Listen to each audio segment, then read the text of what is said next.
Hey guys, this is the Dark Passenger, and I'm just here to talk about John Wick Chapter 3, Parabellum. When I saw it in theaters, I never got a chance to review it, but I watched it again last night, so it's still pretty fresh in my head, so I thought I'd do it now. And this one basically picks up where Chapter 2 left off after he kills Santino de Antonio. This guy who was just reinstated to the high table, I guess, and they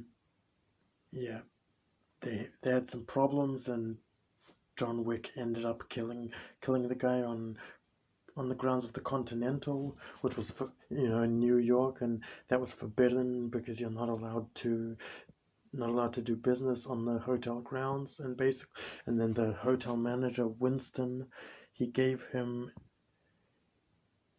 an hour head start to kind of run,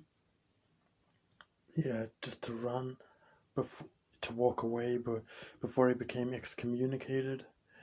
And basically, the beginning of this film, you see him, he's running, he's with his dog, and his hour before excommunication has started. He ends up at this library, and there's this big, and in this scene, he kind of goes and finds this book and takes a few things out of it, and he ends up being attacked by this huge guy, by this other assassin before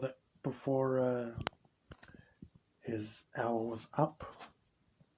And you see him beat the guy to death with a book. That scene is pretty funny. I mean, this entire movie is full of humor. It has a lot of humor, in my opinion. It's much better than the second one to me. And also, there's a scene in Morocco with Halle Berry. She plays a character called Sophia in this movie, and they fight off about hundreds of I guess you could say hitmen or assassins at once.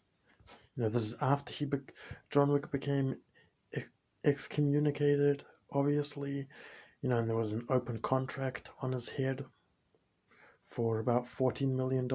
That's why everyone was coming after him, trying to kill him. But,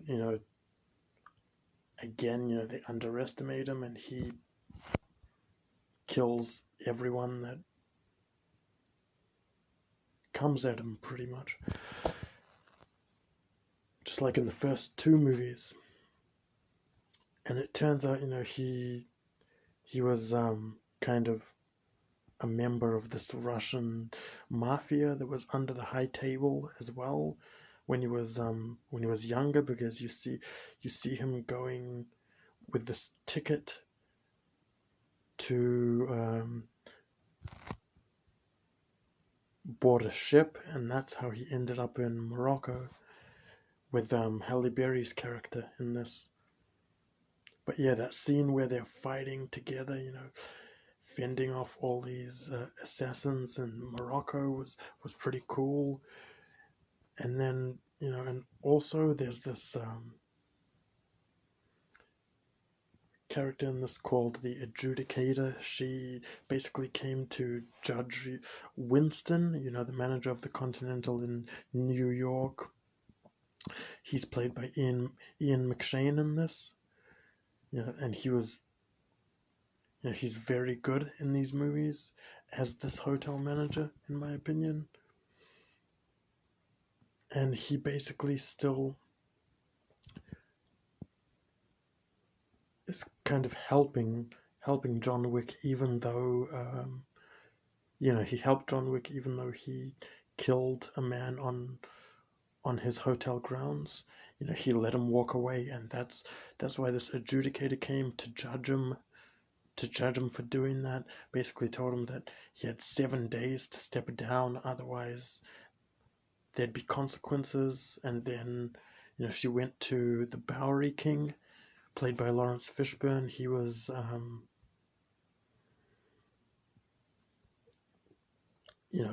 and he also played Morpheus alongside Keanu Reeves in the Matrix movies.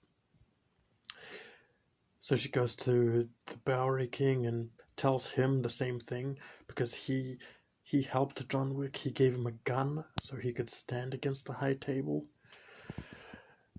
So basically, this entire movie, you see the problems. You see John Wick's problems getting worse. How everything starts getting worse for him.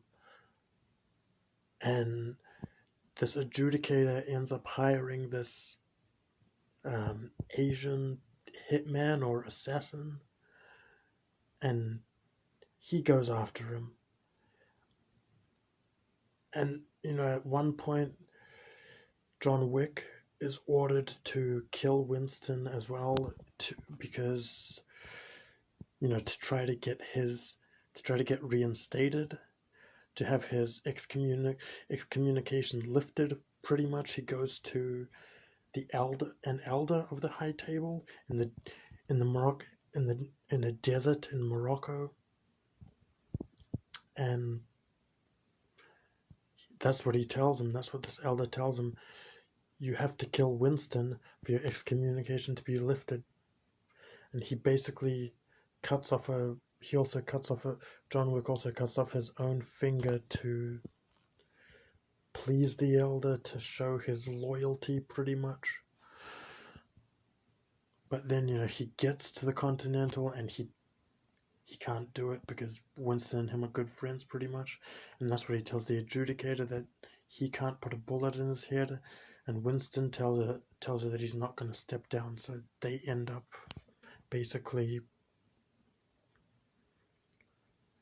in a war at the Continental, basically, with the high table, because I'm not really going to spoil that scene too much. I'm sorry for all the spoilers for those of you that haven't seen it, but I can't not talk about this movie in depth. And there's also this funny scene in a stable where these Italian hitmen, I think, are after John Wick. And he ends up using these horses to kick them to death, which was pretty funny.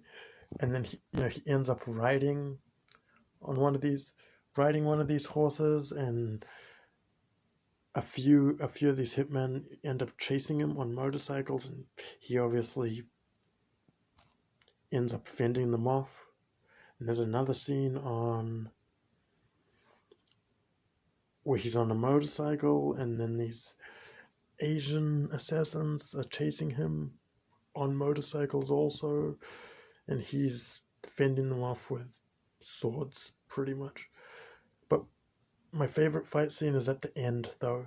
I'm not going to spoil it, because, don't want to spoil too much more for you guys.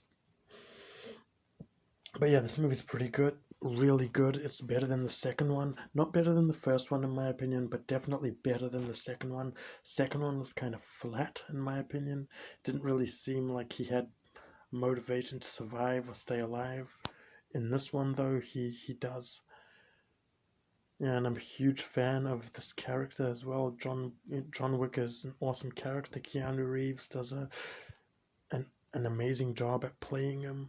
He's definitely right up there with Neo, in my opinion. So yeah, that's pretty much all I gotta say on John Wick Chapter 3. Thanks for watching. Please subscribe, stay tuned for more reviews, updates, thought videos. Peace.